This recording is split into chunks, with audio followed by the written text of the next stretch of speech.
Di tahun 1987 di Burkina Faso, suatu pagi sang presiden Thomas Sankara yang akan melakukan rapat bersama para menterinya diasasin, dibunuh dalam sebuah kudeta militer. Wakilnya yang juga sahabatnya menggantikan posisinya sebagai presiden, yaitu Blaise Compaoré. Burkina Faso adalah negara yang dulunya bernama Upper Volta, diganti namanya oleh Thomas Sankara dengan nama Burkina Faso, yang artinya The Land of Uncorruptible People, atau tanah yang rakyatnya anti korupsi. Thomas Sankara adalah pejuang pan-Amerika, seperti halnya Gaddafi yang anti-imperialis. Sankara anti-imperialis Perancis. Sahabat New Mind, kali ini kita masuk ke Afrika lagi. Benua dan banyak negaranya yang dicitrakan lemah, berpenyakit, perang saudara, bunuh-bunuhan, jahat, dan segala hal buruk ada di Afrika, dicitrakan di Afrika. Namun itu adalah propaganda, bagian dari geopolitik barat dan sekutunya memframing Afrika ke seluruh dunia. Dan kita, New Mind, tidak boleh termakan propaganda seperti beginian. Sekali lagi, kita sudah terpropaganda dengan Hollywood, dengan Tiongkok, dengan K-pop, dengan ninja, dengan bonsai, dengan anime, dan banyak hal lagi yang sebenarnya adalah soft power domination dari negara lain. Indonesia, Asia, dan Afrika adalah korbannya. Kita harus menyadari banyak hal ke depannya demi Indonesia berdaulat. Memang patut disayangkan sejak 20 tahunan ini, atau tepatnya sejak reformasi, terjadi pendangkalan berita dunia di media utama Indonesia. Juga isinya beritanya diarahkan ke arah pandangan berita dunia tersebut supaya menguntungkan pihak tertentu. Hingga suatu saat, yaitu sekarang misalnya, generasi milenial ketika ada yang menyebut kata Francophone, bingung, benda apa itu? Ketika kita menyebut Frankafrik, apa lagi itu?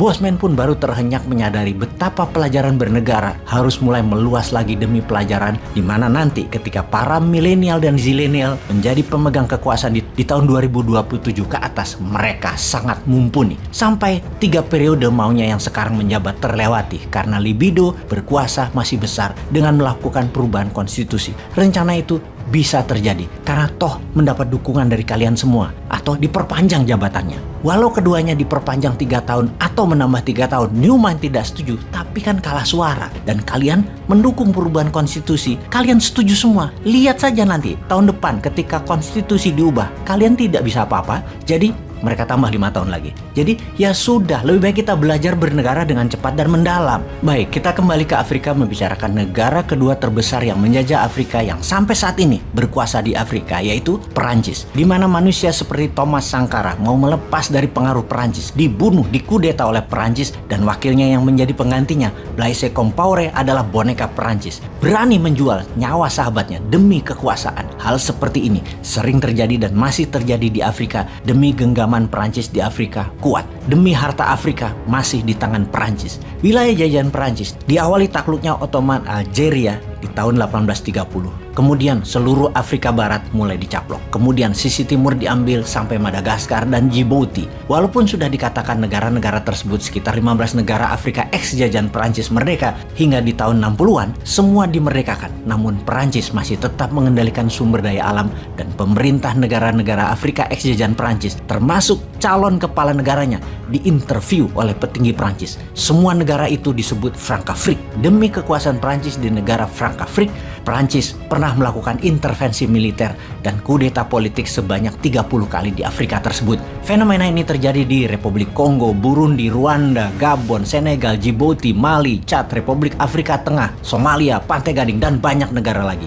Kembali ke awal tahun 60-an, Perancis memerdekakan negara-negara jajahannya, namun tetap dalam genggaman Perancis. Hal ini didukung penuh oleh Amerika supaya negara-negara tersebut tidak jatuh ke tangan komunis. Lompat sejarah sedikit.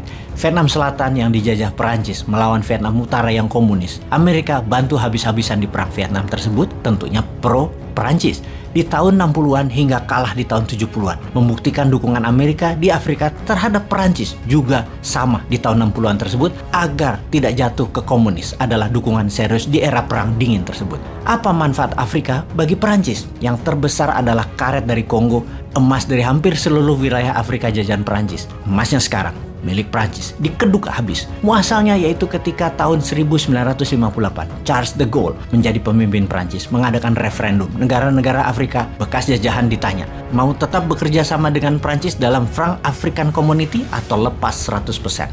Hasilnya semua setuju kecuali Guinea Conakry dengan suara 90% menentang gabung dengan Frankafrik. Maka De Gaulle menarik 4.000 orang pintar public servant di Guinea, seperti hakim, guru, dokter, para teknisi, dicabut dari Guinea, ditarik ke Prancis dan dikirim ke negara Afrika lainnya. Dan mengirim 5.000 tentara Prancis untuk melakukan sabotase ke semua fasilitas dan sarana umum di Guinea, dan ini merupakan pesan keras Prancis kepada 14 negara bekas jajahannya. Jangan main-main dengan Prancis. Ada lagi, kita semua tahu CFA franc atau Franc of the African Financial Community yang merupakan mata uang dari koloni Perancis di Afrika. CFA franc dipeg terhadap French francs, kemudian di tahun 1999 CFA franc dipeg terhadap euro dan nilainya digaransi oleh Menteri Keuangan Perancis. Ada 2 wilayah CFA franc timur dipakai di 6 negara seperti Kamerun, Republik Afrika Tengah, Chad, Kongo, Guinea, Gabon, franc barat seperti di Burkina Faso, Pantai Gading, Mali, Senegal, dan lain sebagainya. Semua devisa negara tersebut dikumpulkan dan 65% harus merupakan currency euro diletakkan di Prancis, alias kurang dari setengah cadangan devisa negara tersebut yang dipegang negara masing-masing,